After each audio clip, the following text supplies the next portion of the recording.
What's up, YouTube? Welcome to Real Talk with Big Sis. I am so happy to have you here today. I hope you had a great time at work or at school or wherever you came from, but I'm glad that you're here on my channel today. So why did I create this YouTube channel? I thought it was very necessary that we start having real conversations about what's really going on in our own lives. Too often do we wear fake faces to work, to school, amongst our families. It's time to take those masks off. It's time to share what we're really going through, what we're really struggling with. It's time to share, things that helped us get through a situation. There's no judging. There's no put downs on my channel. It's all love. So, my history. As a child, I came into protective custody at the age of 2 or 3. Some of the memories are a little fuzzy because I was a child back then. But the emotions that I had, being scared, being afraid, feeling lonely, being depressed, having anxiety, those are feelings that I really felt. And those are feelings that I still remember. I thought it was important to put that information out there, share with you my history, what I've gone through, as well as what I did throughout my life to get to where I'm at right now. I am not completely successful. I still go through things. I still talk to my friends about my own issues. I still look to colleagues and other people in my life who are my mentors, who give me great advice to help me through troubled times. So let's talk about the video. There are a couple pictures in the video that some of my friends asked me about, so I want to share. The first picture of the blue and white building, that was the Jameson Center. When I came to Bakersfield, California from Los Angeles, I was placed in that facility. I was scared. I didn't know what was going on. I was a kid. I met other children in that facility who had been taken from their parents, who had gone through trauma. And it was really scary. After the Jameson Center, I went to a home, which is the second photo in the video. It was a yellow and white home. That was the very first foster home I was placed in as a child when I got to Bakersfield. I experienced some very traumatic events while in that home. I was physically abused, emotionally abused. I was being groomed to be sexually molested by one of the foster boys in the home. I was 6 years old at the time, and I believe he was about 12 or 13. I was eventually saved by one of the children in the home who knew, what he was doing was wrong.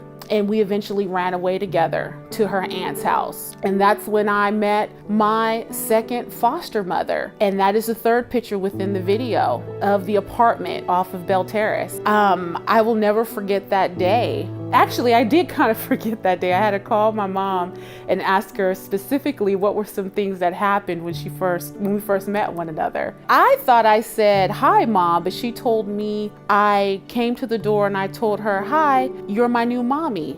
And I was like, wow, I said that. And she was like, yeah. I was like, Mom, what was I, what did I look like? What did I have? And she was like, you were dressed nicely. She said you had 2 black bags and the clothes within those bags were a little dirty and worn and old. And I asked her, well, Mom, how old were you? And she was like, I was about 23 or 24 years old.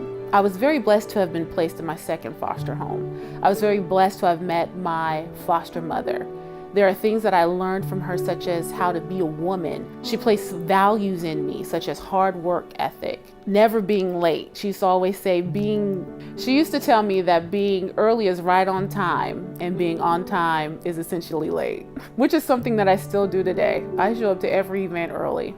There are other photos within that first teaser video, such as the picture of the church. In my first foster home, I was exposed to God. I had never known God, and a thread throughout my life has been my relationship with God. Although that relationship with Him has not always been perfect, I kind of had a bipolar relationship with God. His relationship with me was always steady, but my relationship with Him was always of turmoil. I was angry at Him at times because of the trauma I went through. I questioned Him at times because of the situations I had to endure. But always there was still that sense of that He still loved me and He was still here for me. And He carried me through a lot of bad times. There are other photos within that teaser video, such as BC. Bakersfield College set the foundation for my advanced education. Had I not went to BC, I don't know how confident and how productive I would have been at a university. I was not quite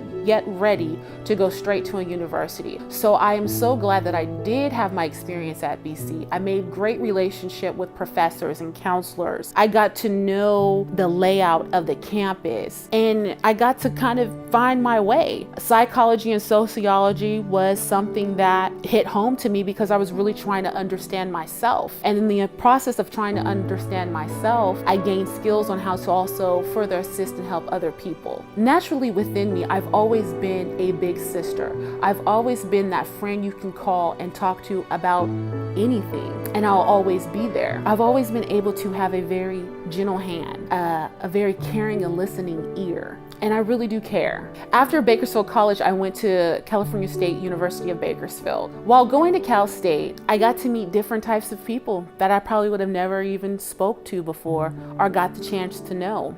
I got to read about a lot of different authors that helped teach me different skills that would help me further in my life. Being exposed to different professors at BC opened my mind up to different types of theories and made me want to understand people. As a CSUB undergraduate student, I took a class on Indigenous people. It exposed me to the plight of Native Americans. One of the most important parts of Native American culture was storytelling, and this really hit home to me.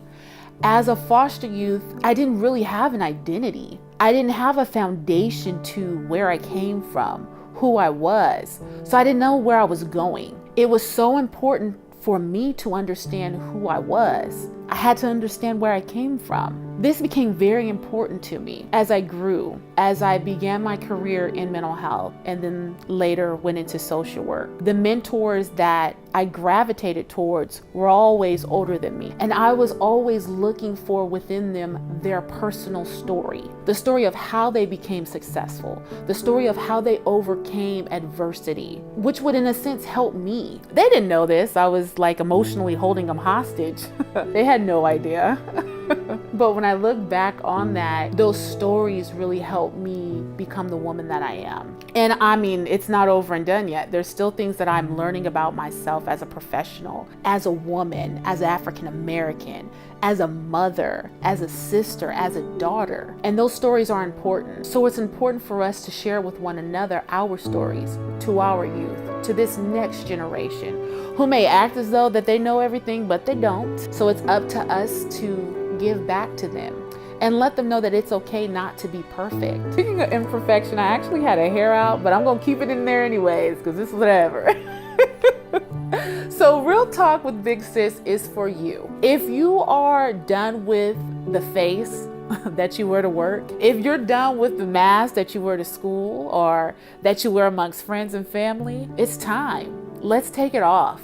Let's start sharing what's really ailing us. Let's start sharing what we're really going through. Let's start sharing some solutions that we had that helped us out to get through troubled times in our lives. I'm done. I'm ready. 2019, I don't know what you have in store, but I am ready for it. And I'm going forward boldly.